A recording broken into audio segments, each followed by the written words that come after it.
l'attentat a eu lieu hier après-midi dans le village palestinien de Ouara. 2 Israéliens ont été assassinés. Un homme de 60 ans, Shahin Yreker, et son fils Aviad, de 28 ans. Ils sont originaires d'Ashdod, où d'ailleurs une cellule d'aide psychologique a été mise en place. Cet attentat, c'est le second attentat un jour de Shabbat en 2 semaines en Israël. C'est aussi le 10e depuis le début de l'année dans ce village palestinien de Ouara. Nivadi, bonjour. Bonjour. Vous êtes spécialiste des questions de défense et ancien responsable du dialogue stratégique au ministère israélien de la Défense. Merci d'être avec nous ce matin en direct sur Radio J. Alors cet attentat qui a eu lieu à Ouara hier après-midi, le Hamas ne l'a pas revendiqué mais s'en est réjoui. Comment interpréter ça quand le Hamas se réjouit d'un attentat mais ne le revendique pas ? Je pense que pour le moment, on est en train de vérifier comment ça s'est exactement passé, comment est-ce que le terroriste savait que il y a 2 Israéliens en fait qui sont assis sur le bord de la route quand ils sont arrivés pour. Je pense qu'ils sont venus avec leur voiture là-bas pour. Donc, je crois que c'était pour le moment, on pense que c'était spontané que quelqu'un a entendu. Ce père et ce fils parlaient en hébreu et donc le Hamas ne peut pas revendiquer parce qu'il a un peu de crédibilité et il comprend que si les services de sécurité israéliens comprennent que c'était spontané, revendiquer cela, ce serait un manque de crédibilité. C'est important pour le Hamas d'avoir un peu de crédibilité. Donc il peut se féliciter, c'est la deuxième possibilité. Nivadi, spontané, mais en même temps, le propriétaire du garage, lieu de l'attaque, a été arrêté parce qu'on le suspecte d'avoir prévenu les terroristes qu'il y avait des Israéliens qui attendaient ou qui étaient en train de laver leur voiture chez lui. Oui, donc je pense que c'est encore dans la définition de spontané. Je pense qu'il a parler à quelqu'un, prévenu quelqu'un, et c'est ce qui arrive quand on rentre dans ces territoires dangereux. Je pense que dernièrement, c'est très risqué d'aller là-bas.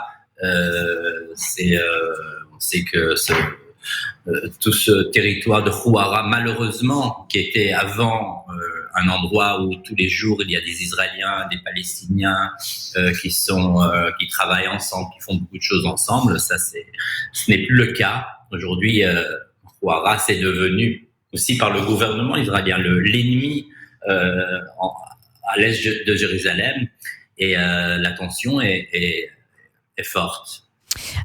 Pourquoi est-ce que ça a changé comme ça à Ouara ? Parce que, comme vous l'expliquez, effectivement, avant c'était plutôt une zone calme où Palestiniens et Israéliens cohabitaient sans problème, ce qui explique aussi qu'il y ait peut-être une habitude des Israéliens d'aller là-bas pour faire leurs courses, pour laver leur voiture, etc.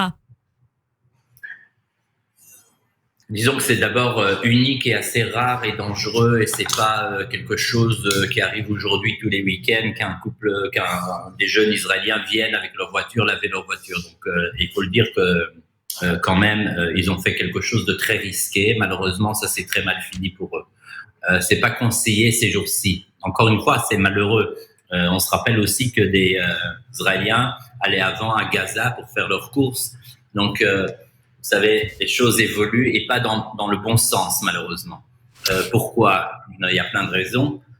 Aujourd'hui, on est à l'extrême tension des deux côtés, surtout du côté israélien d'abord, parce que, vous savez, ce gouvernement, Ouara, c'est un symbole pour le gouvernement, c'est un symbole qui parle en fait de ne pas laisser l'autorité palestinienne ni les organisations qui sont à Gaza prendre, l'est de Jérusalem en otage pour eux, ou de pousser les jeunes à l'est de Jérusalem, de faire ce qu'il faut. Il y a des jeunes colons israéliens qui arrivent à Ouara de temps en temps parce que c'est aussi un symbole pour eux, et ils vont là-bas pour, dépenser leurs énergies et faire des choses qui sont du terrorisme juif. Donc, c'est devenu un symbole. Chaque fois, il faut un symbole quelque part. Malheureusement,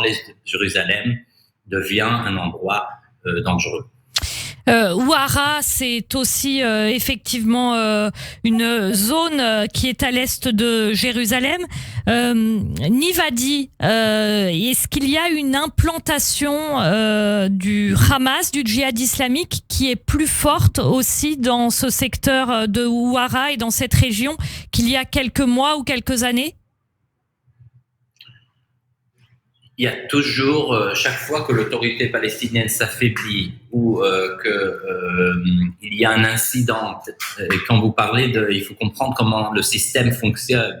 Il faut pas de base militaire du djihad islamique pour commencer à influencer les jeunes là-bas. Donc, il y a des choses qui sont dans le système, je dirais, par exemple, dans les mosquées, dans les écoles. Il y a ça partout. Il y a partout le djihad islamique, il y a partout le Hamas. De l'autre côté, quand il y a, je dirais, des incidents, quand il y a une provocation d'un côté ou d'un autre d'ailleurs, surtout à l'est de Jérusalem, qui est pour l'Iran et pas seulement pour le Hamas et le djihad islamique, c'est pour le grand boss, le patron. C'est une stratégie, c'est de ne pas laisser l'Est de Jérusalem tomber, je dirais, dans les mains de l'autorité palestinienne et de continuer à pousser chaque fois qu'on peut. On l'a vu avec les roquettes, on l'a vu avec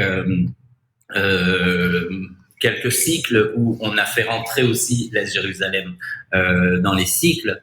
Donc, oui, Ouara, aujourd'hui, c'est devenu aussi un symbole. Mais ce n'est pas que là-bas, c'est partout à l'est de Jérusalem. Et malheureusement, je pense qu'on est en train de perdre le contrôle. Et ça, il faut comprendre. C'est pas pour Israël, c'est un point stratégique parce que après ça, en fait, il y a ou bien beaucoup de force et je vois pas comment on le fait, ou bien beaucoup de terrorisme, ou bien il faudra faire des accords parce que personne, et on voit, je finirai par ça peut-être, on voit que c'est je dirais peut-être le gouvernement le plus offensif, mais on voit qu'il est le plus faible aussi parce qu'il y a des limites. Oui. Nivadi, le choix d'Israël pour l'instant, c'est de ménager Gaza, où le Hamas est au pouvoir, de ménager une sorte de calme là-bas, alors que le Hamas et les mandataires de l'Iran, finalement, étendent leur influence en Judée, Samarie. En fait, finalement, il y a deux fronts, mais c'est le même. Comment est-ce qu'Israël peut faire avec cette situation, finalement, qui semble quand même assez compliquée ? C'est une bombe qui va exploser. C'est pas quelque chose on parlait manager de quelque chose. On n'est pas en train de gérer quelque chose. On est en train de retarder une bombe qui explose. Et en fait, ce qu'on voit ici, c'est que les partis de droite plus extrêmes ont pris la politique, je dirais, de Netanyahou, de retarder un peu l'explosion de cette bombe. Et en fait, au lieu d'attaquer, au lieu de penser aux groupes terroristes, on est en train d'attaquer tout le temps l'autorité palestinienne. Donc, on continue en fait avec cette même politique. Merci beaucoup Nivadi d'avoir été en direct avec nous ce matin sur Radio J. Je rappelle que vous êtes spécialiste des questions de défense et ancien responsable du dialogue stratégique au ministère israélien des Affaires étrangères. Bonne journée à vous, merci. Merci. Radio J, les infos week-end. Eva Soto. Depuis des décennies, dans le respect des traditions, avec humanité et professionnalisme, la Maison Funéraire Varga vous accompagne pour l'organisation complète des obsèques de vos proches. Partout en France et bien sûr en Israël, la Maison Varga se charge de toutes les formalités et propose aussi un contrat obsèques pour soulager vos familles et respecter vos volontés. Maison Funéraire Varga, désormais